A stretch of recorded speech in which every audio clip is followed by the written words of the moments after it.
ISKCON তার বাবাকে হুমকি দিয়ে আসছিল।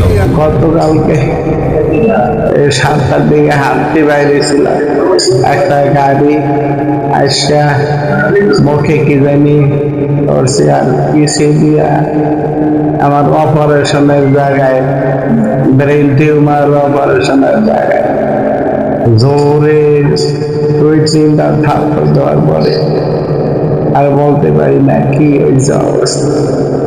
এইটুকু অনুভব করছি যে মানে যদি কই দেয় এইখানে কতক্ষণে আসতে কইতে পারি না। অনেকগুলি চিঠি দিছে বেনামি আমার হুমকি দিয়া নানান রকমের কথা বলিয়া দিছে যে এরকম এরকম বলার জন্য বাংলাদেশে ধর্মভিত্তিক দলগুলির বিরুদ্ধে কথা বলার জন্য, বিএনপি এনসিপি এদের বিরুদ্ধে কথা বলার জন্য 21 তারিখের চিঠি। এটার মধ্যে লাগছে কোরআন পাঠ করতে পারবি না, আল্লাহ মোহাম্মদ ইসলাম শব্দ মুখে বলতে পারবি না, বাংলাদেশ বলবি না,